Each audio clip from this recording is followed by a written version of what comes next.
तो conservation of linear momentum जैसा important topic पढ़ने से पहले थोड़ा सा मोमेंटम की बात कर लें तो थोड़ा मजा आएगा। मैंने कहा था अगर भारी भरकम ट्रक, तुम्हें एग्जांपल दिया था ना, भारी भरकम ट्रक अगर धीरे धीरे भी तुम्हारी तरफ आ रहा है ना तो तुम उसके सामने खड़ा होना पसंद नहीं करोगे, है कि नहीं? और ऐसे ही बहुत छोटी सी गोली, 5-6 ग्राम की गोली बहुत स्पीड से आ रही है तो भी इसके सामने तुम खड़ा होना पसंद नहीं करोगे, क्योंकि दोनों को ही रोकने के लिए बहुत जबरदस्त ताकत चाहिए, यानी बहुत जबरदस्त फोर्स चाहिए। तो मोमेंटम का मैंने जो कंपैरिजन है वो फोर्स के साथ किया था, है ना, कि मोमेंटम ज़्यादा है तो उसको रोकने के लिए बहुत ज़्यादा फोर्स चाहिए। तो बेसिकली हम क्या बात कर रहे थे कि मोमेंटम में चेंज, है ना, मोमेंटम में चेंज, बहुत भारी भरकम ट्रक आ रहा है तुम्हारी तरफ आ रहा है, तो तुम्हें रोकने के लिए, यानी इसमें जो कुछ भी मोमेंटम है ना उस मोमेंटम को जीरो करने के लिए तुम्हें बहुत ज़्यादा फोर्स चाहिए। तो हम कौन से लॉ की बात कर रहे हैं यहाँ पर, बेसिकली किसकी बात कर रहे हैं भाई? चेंज की बात कर रहे हैं, मोमेंटम में चेंज, है ना, मोमेंटम में चेंज की बात कर रहे हैं। तो मोमेंटम में चेंज की बात यानी फोर्स की बात कर रहे हैं। इसलिए हमने सेकंड लॉ में पढ़ा था कि rate of change of momentum is equal to force. समझ गए, है ना? अगर बहुत स्पीड से गोली आ रही है तुम्हारी तरफ, ठीक है, या तो तुम जो है ना बिल्कुल बच जाओगे ऐसे पीछे मुड़ करके, या फिर तुमने बुलेट प्रूफ जैकेट पहन रखी, तुम सामने हट जाओगे, आन दो गोली, तो गोली तुम्हारी तरफ आएगी, बुलेट प्रूफ जैकेट में तुम्हें लगेगी, रुक जाएगी। तो बहुत ज़्यादा स्पीड से आ रही थी, बहुत ज़्यादा मोमेंटम था, टक्कर मारी, रुक गई, मोमेंटम जीरो। तो चेंज इन मोमेंटम जितने समय में हुआ है ना, बहुत थोड़े टाइम में हुआ है, तो बहुत ज़बरदस्त फोर्स प्रोड्यूस होगा। समझ गए? अब इसका उल्टा, अगर फोर्स ना लगे तो मोमेंटम में चेंज नहीं आएगा। समझ गए? या यूं कह लो, मोमेंटम में चेंज ना करो तो फोर्स की जरूरत भी नहीं है। ये एग्जांपल हम कर चुके थे। ओके, अब हम लोग जो है ना एक रॉकेट वाला एग्जांपल करेंगे और हम लोग निकालेंगे कि उसकी स्पीड किसी भी टाइम पर क्या होगी। रॉकेट देखो क्या होता है, रॉकेट में बहुत सारी गैसेस पीछे निकलती रहती हैं।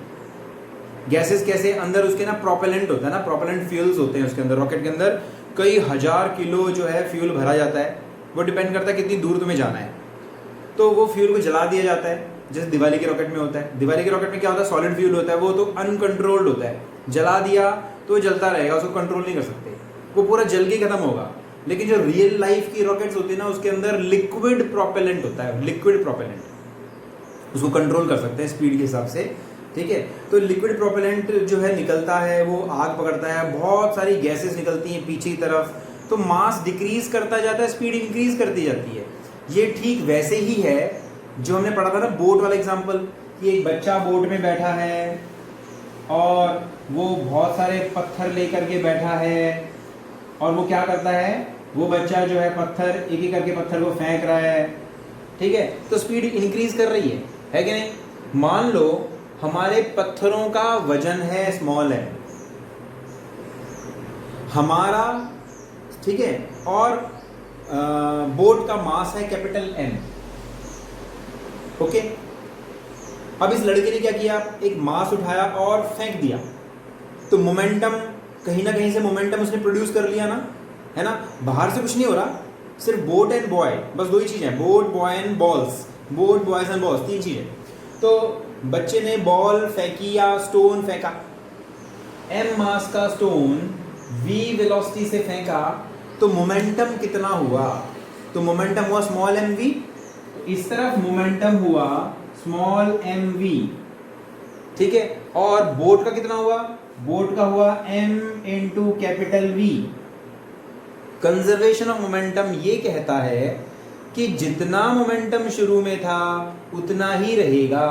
तो भाई शुरू में तो जीरो था, because boat, boy and balls all were at rest, so momentum initial was zero. शुरू में मोमेंटम जीरो था, इनिशियल मोमेंटम वाज जीरो। बाद में कितना हो गया? बाद में हो गया बोट का माइनस mv, क्योंकि इस तरफ है ना, माइनस mv, बॉय का प्लस mv, जीरो ही रहना चाहिए। माइनस क्यों लिया? Because it is opposite to the motion of the balls, so this is final momentum. तो हम लोग v निकाल सकते हैं, v हो जाएगा mv अपॉन कैपिटल M, ठीक है। लेकिन खास बात क्या है इस फॉर्मूले में? खास बात क्या है कि लड़का बॉल्स को फेंकता जाएगा तो ये मास कम होता जाएगा, है ना, ये मास कम होता जाएगा और स्पीड बढ़ती जाएगी। बोला है कि नहीं? क्लियर है? जैसे जैसे फेंकता जाएगा स्पीड बढ़ती जाएगी, क्योंकि मास भी डिक्रीज कर जाएगा। मास डिक्रीज कर जाएगा तो पुरानी स्पीड में और इम्प्रूवमेंट मिलेगा, है कि नहीं? पुरानी स्पीड में और ज़्यादा इम्प्रूवमेंट मिलेगा। ठीक है, यहाँ तो मैंने तुम्हें बताया कि भाई एक फेंका स्पीड बढ़ गई, दूसरा फेंका स्पीड बढ़ गई, तीसरा फेंका स्पीड बढ़ गई, ऐसे बढ़ती जाएगी। रॉकेट में क्या होता है? रॉकेट में लगातार फ्यूल जलता जाता है ना, रॉकेट में लगातार फ्यूल जलता जाएगा। तो रॉकेट का एग्जांपल लेके चलेंगे, रॉकेट प्रोपल्शन। ठीक है, तो क्वेश्चन है, मतलब टॉपिक का नाम है रॉकेट प्रोपल्शन, और हम लोग निकालेंगे रॉकेट की किसी भी टाइम पर स्पीड क्या होगी। So rocket propulsion, topic is rocket propulsion, instantaneous speed of rocket, instantaneous speed of rocket, हम लोग ये निकालने वाले हैं। ठीक है, पहले हम लोग प्रिपेयर हो जाएं कि मोमेंटम कंजर्वेशन की बात करेंगे। जितना मोमेंटम स्टार्टिंग में उतना ही मोमेंटम बाद में। ठीक है, मैंने आपको कई एग्जांपल दिए थे, एक बॉम्ब का भी एग्जांपल दिया था कि भी बॉम्ब रुका हुआ था, उसका मोमेंटम 0 था, उसके टुकड़े टुकड़े हो गए, कोई टुकड़ा इधर गया, कोई इधर गिरा, कोई इधर गिरा, कोई इधर गिरा, है ना। तो उन सब का मोमेंटम भी 0 ही होगा। ये बात आप लोगों को याद रखनी है कि मोमेंटम कंजर्व रहेगा। मास इनटू वेलोसिटी जितनी शुरू में थी उतनी ही रहेगी। करें शुरू? ओके, इस बात को ध्यान में रखते हुए मान लो ये है हमारा रॉकेट, और ये रॉकेट जा रहा है मार्स के ऊपर। ठीक है, दिस इज अवर रॉकेट, बड़ा अच्छा सा रॉकेट है, और इसको हमने चालू कर रखा है। लगातार गैसेस निकल रही हैं, लगातार गैसेस निकल रही हैं, और हमें क्या निकालना है? हमें निकालनी है इसकी किसी भी टाइम पर कितनी स्पीड होगी। मान लो m0 है इसका इनिशियल मास, रॉकेट का इनिशियल मास। शुरुआत का इतना वजन था, बहुत भारी था, बाद में डिक्रीज करता जाएगा ना, और लास्ट में केवल सैटेलाइट का मास बचेगा। लेकिन हम लोग किसी टाइम की बात कर रहे हैं, किसी पर्टिकुलर टाइम की। मान लो उस समय मास है m is instantaneous mass, instantaneous mass. Okay, ठीक है, अच्छा। और कुछ गैसेस, कुछ किलो गैसेस लगातार निकल रही हैं। मान लो dm gases, mass of gases are ejected, है ना, इसको फ्यूल भी कह सकते हैं, फ्यूल। इतना फ्यूल dt समय में पीछे जा रहा है ना। तो मास किस रेट से डिक्रीज कर रहा है? तो हम लोग कहेंगे dm by dt is rate at which mass of rocket is decreasing। ठीक है, इतना रेट है मास का डिक्रीज होने का। ठीक है, और vg है वेलोसिटी ऑफ गैसेस। इसको वैसे मानो कि जिस स्पीड से तूने पत्थर फेंका था ना, उतनी स्पीड गैसेस की बैक साइड में है। ये Vg है, Vg is the velocity of gases. ठीक है, और कितनी गैस, कितना मास है गैसेस का? dm। तो हर सेकंड में dm या dt टाइम में dm मास Vg स्पीड से पीछे जा रहा है। ठीक है, तो ये डेटा याद रखना है, क्योंकि मैं इसको मिटाने वाला हूँ। तो एक बार फिर से देखो, हमारा इनिशियल मास क्या है? m0, और किसी भी टाइम की हम बात कर रहे हैं तो इंस्टेंटेनियस मास है m। ओके, और कितना मास डिक्रीज कर रहा है dt टाइम में? d मास डिक्रीज कर रहा है, and this is the rate of decrease of mass, this is the velocity of gases. Observer जो बाहर खड़ा हुआ साइंटिस्ट है ना, वो देख रहा है कि this is the velocity of gases. And let V be the instantaneous, V be the velocity of rocket at time, at particular time, ठीक है, इसे ही इंस्टेंटेनियस वेलोसिटी कहेंगे. This is our instantaneous velocity, यही हम निकालेंगे. क्लियर है? ये data clear हुआ? कोई चीज़ खास बात नहीं है, वही पुरानी बातें कि भाई शुरू का मास, किसी भी टाइम का मास, और कितना मास डिक्रीज कर रहा है, कितने टाइम में डिक्रीज कर रहा है, गैस की वेलोसिटीज क्या है. ओके, अब हम लगाएंगे प्रिंसिपल या law of conservation of linear momentum. चलो लगाते हैं. और कैसे लगाएंगे? देखो, law of conservation of linear momentum हम लगाएंगे. ठीक है, मान लो हमारा मास m था, हमारे रॉकेट की स्पीड v थी, तो जिस टाइम की हम बात कर रहे हैं ना, उस समय मोमेंटम कितना है? mv. This is our momentum at a time t. This is our momentum at time t. लेकिन बहुत थोड़ा सा टाइम बीता, मास डिक्रीज कर गया. कितना डिक्रीज कर गया? आफ्टर टाइम, इसे कहते हैं initial momentum. This is your initial momentum. Initial momentum after time dt. After time dt mass decreases. कितना डिक्रीज हुआ? मास डिक्रीजेस बाय, कितना डिक्रीज करेगा मास? dm. तो dm मास डिक्रीज करके नया मास कितना हो जाएगा? मास डिक्रीज करके नया मास कितना हो जाएगा? So new mass will be, कितना हो जाएगा न्यू मास? स्टार्टिंग में m था और गैस के फॉर्म में मास कुछ पीछे निकल गया, तो कितना मास बचा? बता सकते हो ना? That is m minus dm, है ना? इतना मास हो गया ना उसका. कितने टाइम के बाद? dt टाइम के बाद. इन टाइम, हाँ इन टाइम dt लिखा तो है, in time dt. So new mass is this. तो वेलोसिटी तो बढ़ जाएगी, तो नई वेलोसिटी क्या होगी? So new velocity will be, बढ़ करके कुछ बढ़ जाएगी ना. So new velocity will be v plus dv. New velocity will be v plus dv. ठीक है, अब फिगर में देखते हैं. dm गैसेस vg स्पीड के साथ पीछे, और रॉकेट mv.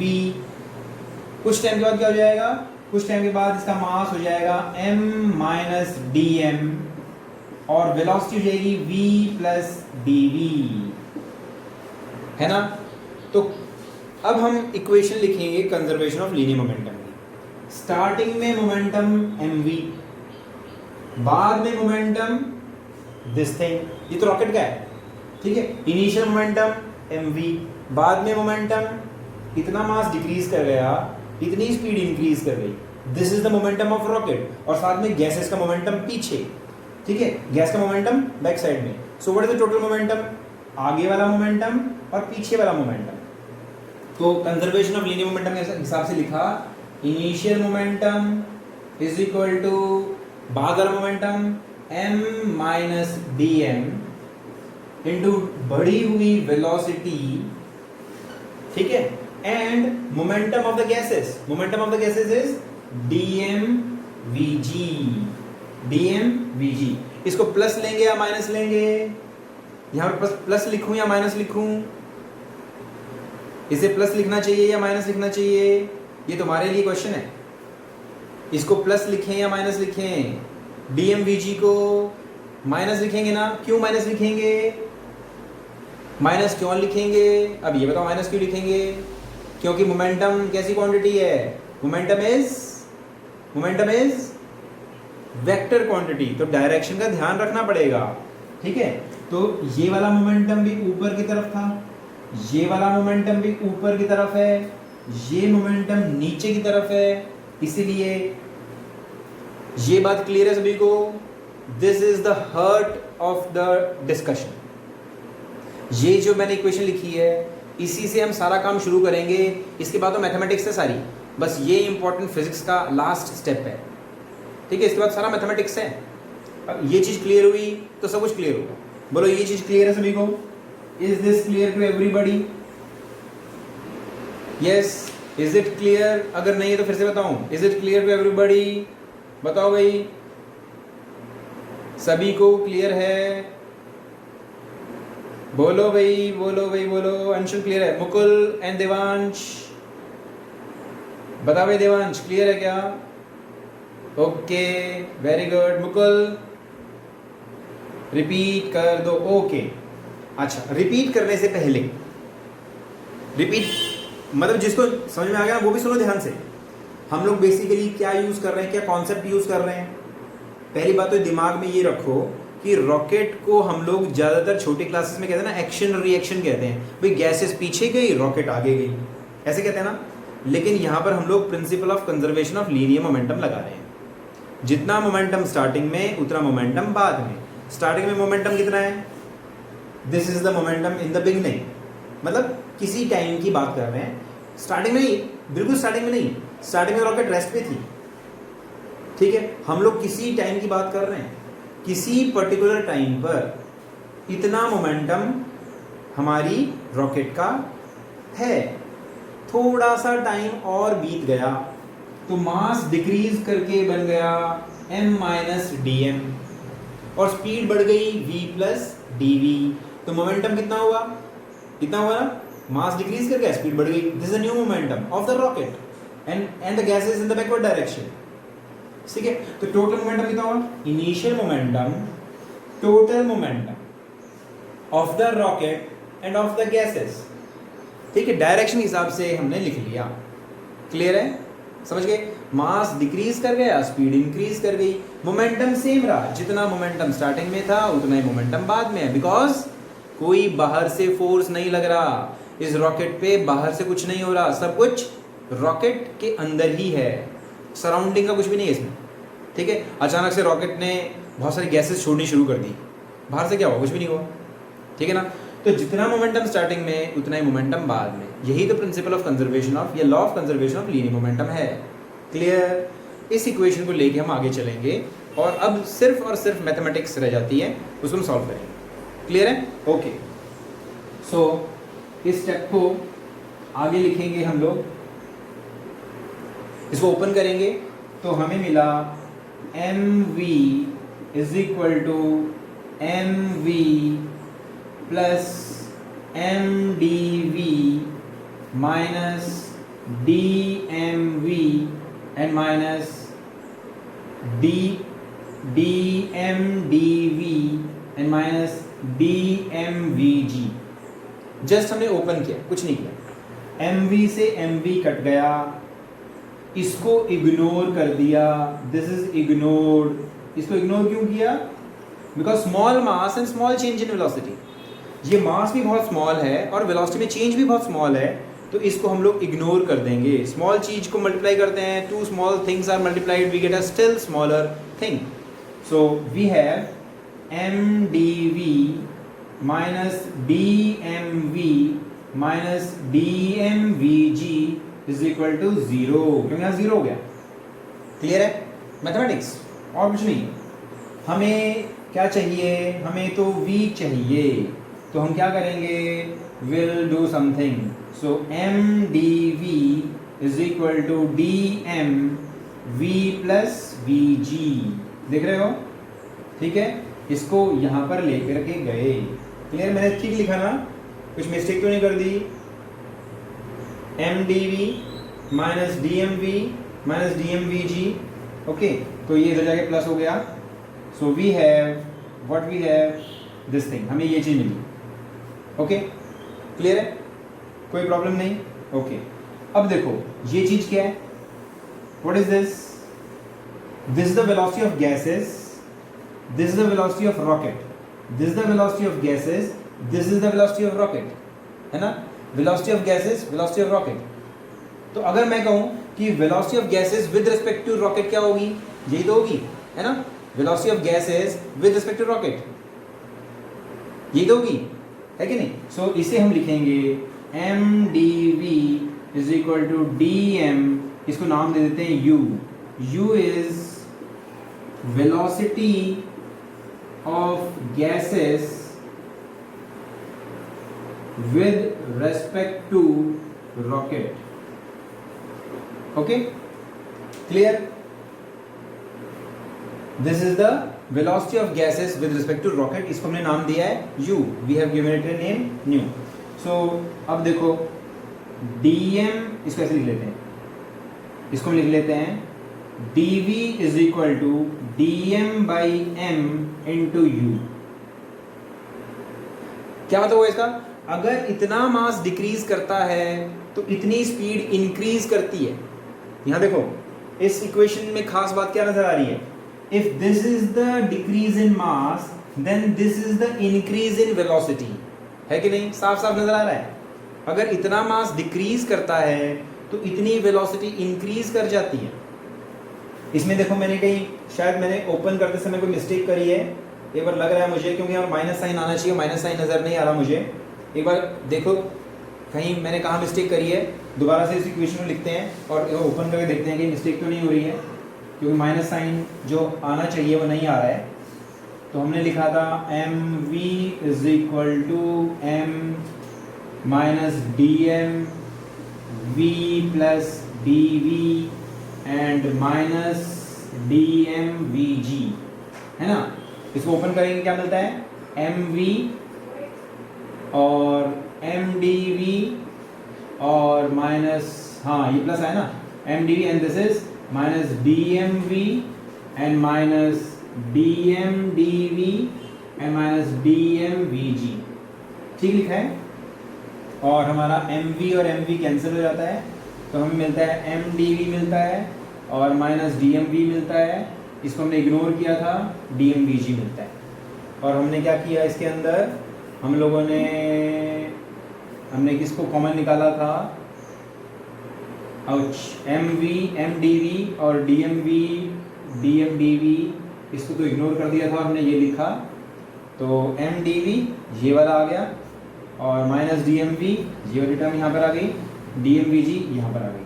हमने कॉमन किसको निकाला, डी एम को कॉमन निकाला, वी प्लस वी जी, ठीक है। माइनस साइन नहीं आ रहा है, चलो कोई नहीं, देखते हैं उसको भी।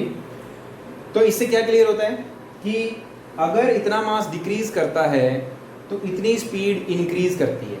तो अगर हमारा मास टोटल कितना m नॉट से डिक्रीज करके m हो जाए, m नॉट से डिक्रीज करके अगर m हो जाएगा तो हमारी स्पीड बढ़ करके 0 से मैक्सिमम हो जाएगी, या यूं कह लो u से, या यूं कह लो v1 से v2 हो जाएगी, है ना, v1 से v2 हो जाएगी।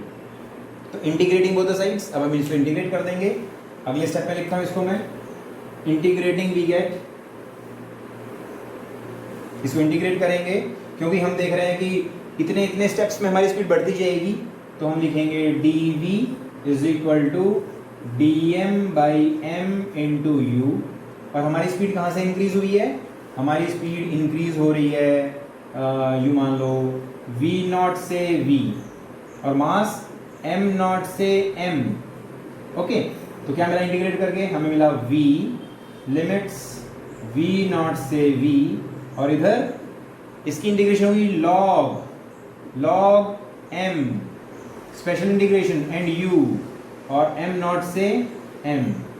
ये चीज याद रखनी है, दिस इज दिस थिंग, ठीक है। इंटीग्रेशन का एक नया फॉर्मूला हमने यहाँ पर यूज किया है कि dm बाई m को हम लिखते हैं log या ln, इसे ln भी कहते हैं।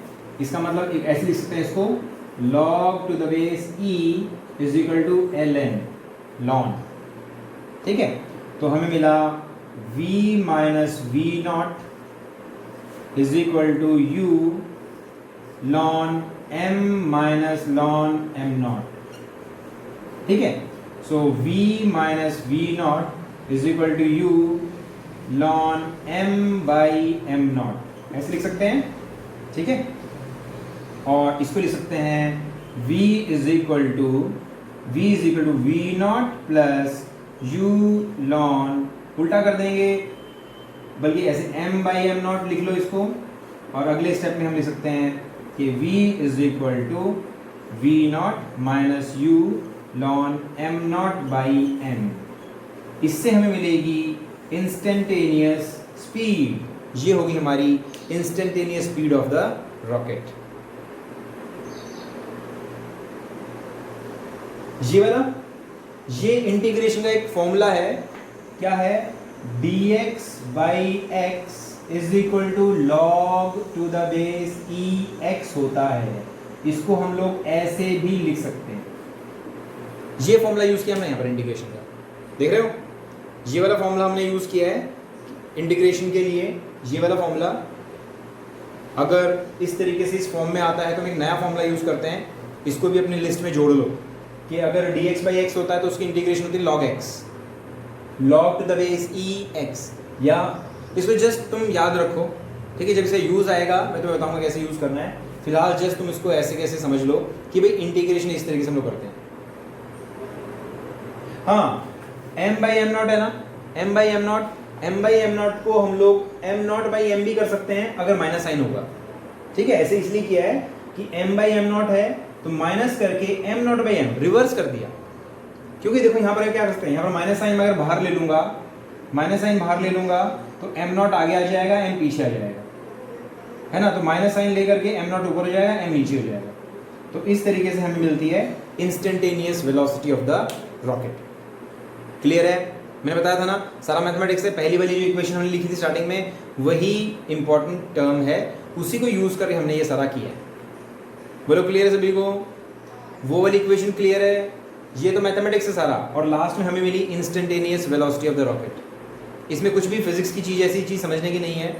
जो हमने इक्वेशन लिखी थी ना कंजर्वेशन ऑफ लीनियर मोमेंटम की, एक तरफ mv, एक तरफ m minus dm into v plus dv, है ना, वो इंपॉर्टेंट इक्वेशन थी, उसको यूज करके हमने ये सारा किया। That was more important. Clear है? बोलो क्लियर है सभी को? Is it clear to everybody? सभी को समझ में आया? ओके, अंशुल, देवांश, क्लियर है? नहीं क्लियर तो फिर से एक बार जो इक्वेशन हमने यूज करी ना, जिसको हमने स्टार्टिंग में लिखा था, हाँ, उसको यूज करके हमें आगे करना है। अब हम करेंगे भी रॉकेट की गैसेस जब पीछे निकलती है ना तो कितना फोर्स ऊपर मिलता है, रॉकेट को कितना फोर्स ऊपर की तरफ मिलता है, उसके ऊपर बहुत सारे क्वेश्चंस आते हैं। उसे कहते हैं अपथ्रस्ट ऑन द रॉकेट। ठीक है, कि भाई गैसेस इतनी स्पीड से पीछे निकलेंगी, साइंटिस्ट कैलकुलेशन करते हैं कि भाई इतना भारी रॉकेट है, इसको ऊपर जाने के लिए कितनी गैसेस, कितना किलो गैस पीछे छोड़नी पड़ेगी तभी ऊपर राइज करेगा। ये कैलकुलेशन करते हैं। इसको कैलकुलेट करने के लिए हम यूज करते हैं अपथ्रस्ट वाला फॉर्मूला। ठीक है, तो हम निकालेंगे रिलेशन फॉर अपथ्रस्ट।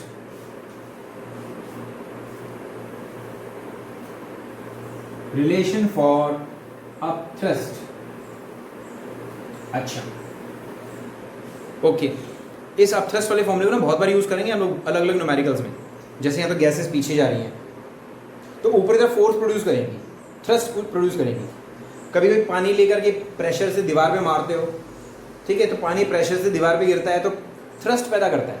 वो कितना थ्रस्ट पैदा करेगा, एक न्यूमेरिकल हम लोग करेंगे। मैंने आप लोगों के इसमें नोट्स में डाला हुआ है कि एक हंटर है और हंटर जो है उसके ऊपर शेर जो है कूदता है, जंप करता है, तो वो बिल्कुल सर के ऊपर आ गया है, lion is on his head, इतनी ऊपर है, तो वो कितनी गोलियां छोड़े कि लायन वहीं की वहीं सीधे नीचे गिर जाए, उसके ऊपर ना पाए। मतलब कितनी गोलियां छोड़े कि लायन वहीं की वहीं हवा में रुक जाए, यानी नीचे से कितनी गोलियां छोड़े, the lion stays in the air. ठीक है, जैसे आपने देखा होगा कि ऊपर की तरफ अगर हम लोग पानी फेंकते हैं तो कोई चीज़ ऊपर फ्लोट करती रहेगी, ऐसे तैरती रहेगी, नीचे से पानी जाते जा रहा है, वो ऊपर फ्लोट करती जा रही है। इसमें भी हम लोग कंजर्वेशन ऑफ लीनियर मोमेंटम का यूज करेंगे। ओके, तो अपथ्रस्ट ऑन रॉकेट। तो पहली बात तो ये है कि भाई रॉकेट ऊपर क्यों जाता है, क्योंकि गैसेस, बहुत सारी गैसेस बहुत स्पीड से पीछे की तरफ जाती हैं। बेसिकली यही होता है ना। तो बेसिकली हम अगर चेंज इन मोमेंटम की बात करें तो उसी से अपथ्रस्ट आ जाएगा।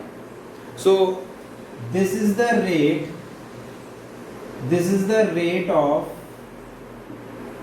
एस्केप ऑफ गैसेस, है ना, ये है गैसेस का एस्केप करने का rate. This is the rate at which gases escape, और कितनी स्पीड से जाती हैं, u स्पीड से जाती हैं। So speed with which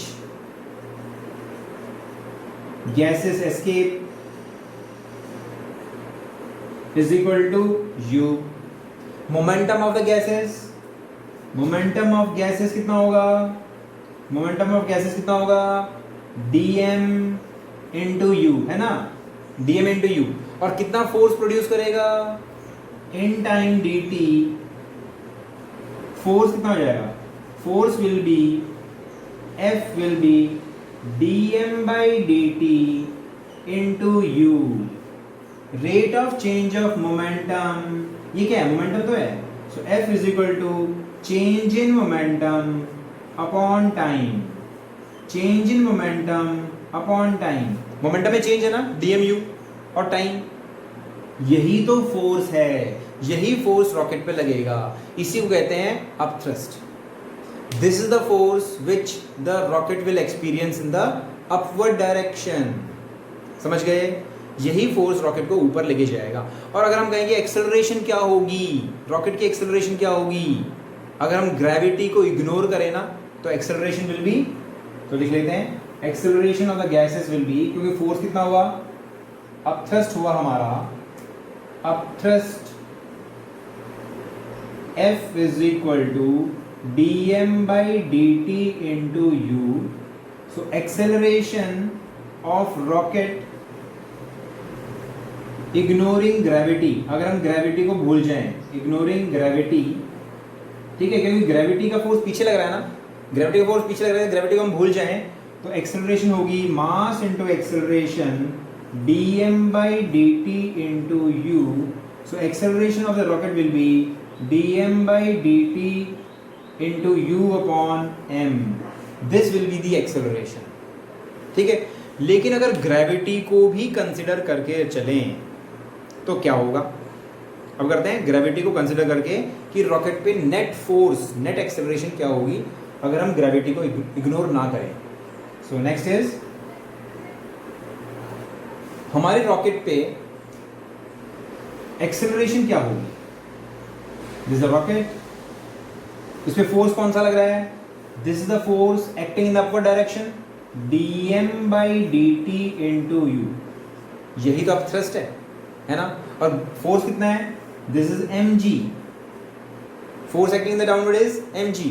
so what is the net force, net force will B ऊपर वाला फोर्स माइनस नीचे वाला फोर्स, हम लिखेंगे dm by dt into u minus mg। this will be the acceleration, this force will produce the acceleration, है ना, ये ऊपर वाला फोर्स नीचे वाला force, what is the net force, this is the net force, यही फोर्स एक्सेलरेशन प्रोड्यूस करेगा।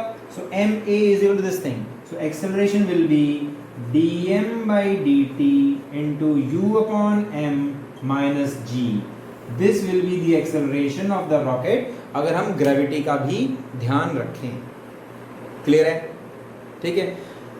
अब आप लोगों को मेन चीज क्या समझनी है, सबसे इंपॉर्टेंट बात ये समझनी है कि rocket is based upon principle of conservation of linear momentum. सबसे इंपॉर्टेंट बात, पहली बात तो ये, न्यूटन का थर्ड लॉ नहीं, न्यूटन का थर्ड लॉ नहीं, हम लोग, मैं बताऊंगा कि न्यूटन का थर्ड लॉ हम लोग इसी लॉ से, कंजर्वेशन ऑफ लीनियर मोमेंटम और सेकंड लॉ से ही निकाल सकते हैं, इसलिए थर्ड लॉ को अलग से नहीं समझेंगे, ठीक है।